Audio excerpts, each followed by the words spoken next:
Hello my dear students, a very very good evening और आप सभी का स्वागत है हमारे YouTube channel just well classes में। और आज आपके लिए लेकर आए हैं एक बहुत ही ज्यादा इंपॉर्टेंट टॉपिक जो क्लास 10th के पॉइंट ऑफ व्यू से बहुत ज्यादा इंपॉर्टेंट है।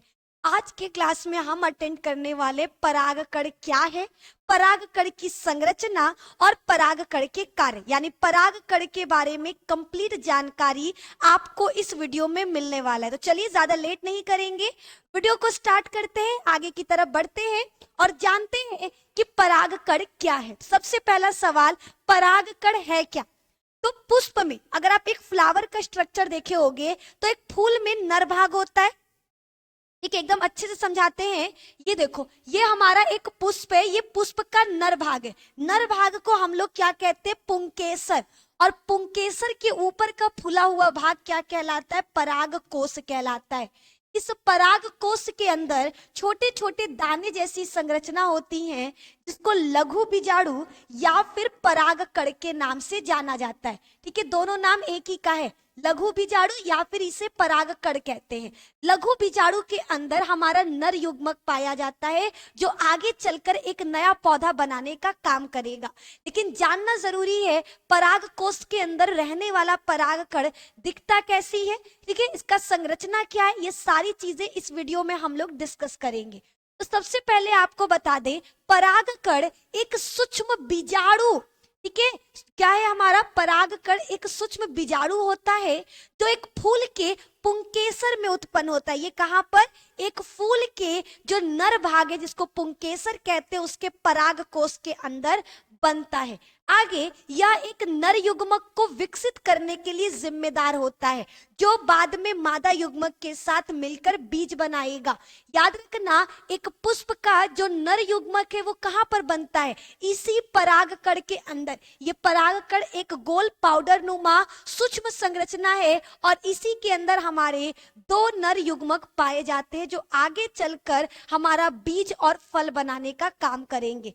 आगे की तरफ बढ़े, परागकण यानी सिंपल लैंग्वेज में बोर्ड के एग्जाम में आता है कि परागकण क्या है, तो क्या लिखोगे? परागकण नर कोशिकाएं हैं जो विकसित होकर नर युग्मक बनाती हैं। परागकण क्या है? ये नर कोशिकाएं हैं जो आगे चलकर नर युग्मक बनाएंगी। ये परागकोश में बनते हैं। एक परिपक्व परागकण एक कोशिकीय संरचना होती है जो चारों तरफ से दोहरे आवरण से घिरी होती है। परागकण नर कोशिका है। परागकण क्या है? नर कोशिका है जो विकसित होकर आगे चलकर नर युग्मक बनाएगा। और ये कहां पर बनता है? नर हमारा जो परागकण है बनता कहां पर है? तो परागकोश के अंदर बनता है। ये एक परिपक्व परागकण एक कोशिकीय संरचना होती है, एक कोशिका से बनी हुई संरचना होती है जो चारों तरफ से दो आवरण से घिरा होता है।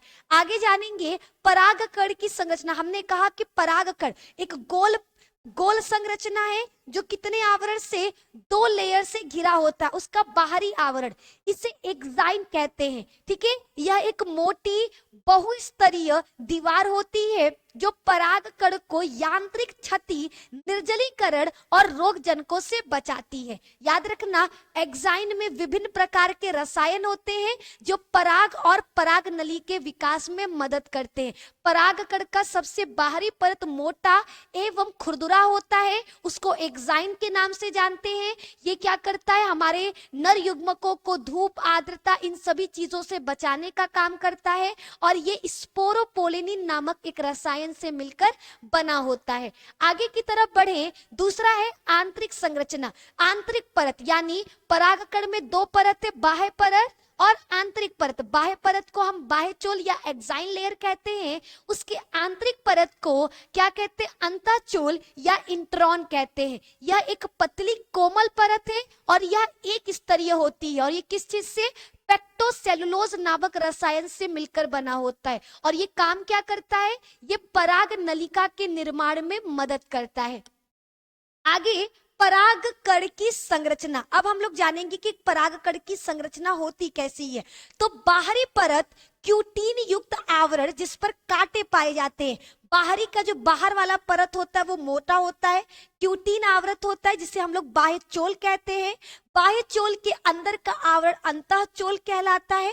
दोनों आवरण में जगह जगह कुछ छिद्र पाए जाते हैं जिसे हम लोग क्या कहते हैं, छिद्र, जिसे जनन छिद्र कहा जाता है। ठीक है, आगे आंतरिक भाग देखो, हमने कहा ये देखो परागकण की संरचना। परागकण कुछ इस प्रकार से गोल संरचना है।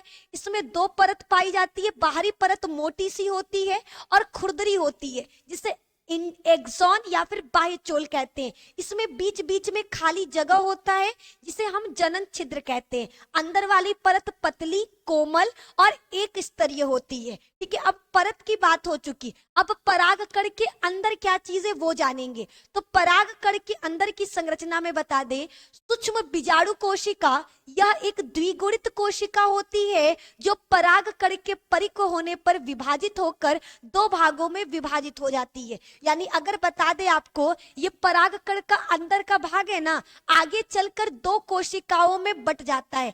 एक कहलाती है जनन कोशिका और दूसरी कायिक कोशिका।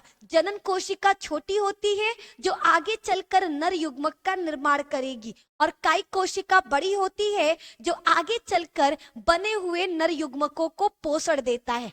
आगे बढ़ेंगे, परागकण के कार्य, यानी परागकण का काम क्या है। तो परागकण, यह परागकण का प्राथमिक कार्य है, शुक्राणु अंडाणु के साथ मिलकर बीज बनता है। जैसे देखो, परागकण क्या है, परागकण का काम है क्या करना, नर युग्मक को अंडाणु तक पहुंचाना। क्या करना, नर युग्मक को अंडाणु तक पहुंचाना, ताकि दोनों मिलकर क्या कर सके, बीज का निर्माण कर सके। दूसरा, परागकण हवा, पानी या जानवरों द्वारा एक फूल से दूसरे फूल तक जाता है और इस प्रक्रिया को क्या कहते हैं, परागण। ठीक है, परागकणों का किसी भी माध्यम के द्वारा पुष्प के नर भाग से मादा भाग तक पहुंचने की क्रिया क्या कहलाती है, परागण कहलाती है।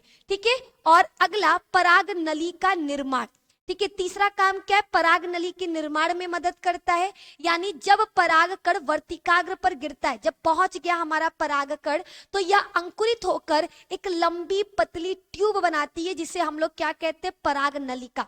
ठीक है, जैसे देखो ये हमारा क्या है, पुष्प का नर भाग है, इसके अंदर परागकण भरा है, ये बाहर निकलकर कहां पहुंचता है, पुष्प के मादा भाग वर्तिकाग्र पर। यहां पहुंचने के बाद इसको अंदर घुसना है, तो अंदर घुसने के लिए अपने आप को क्या करता है, लंबी सी नलिका में बदल देता है। इसको कहते हैं पराग नलिका का निर्माण। अगला निषेचन, जब पराग नलिका अंदर चला जाता है तो पराग नलिका फट जाता है और अंदर से जो दो नर युग्मक होते हैं वो बाहर निकलकर अंड कोशिका के साथ निषेचन कर बीज का निर्माण करते हैं। तो हमने आज इस वीडियो में क्या किया, पूरी तरीके से परागकण क्या है, परागकण की संरचना और परागकण के कार्य, ये तीनों बढ़िया तरीके से कंप्लीट।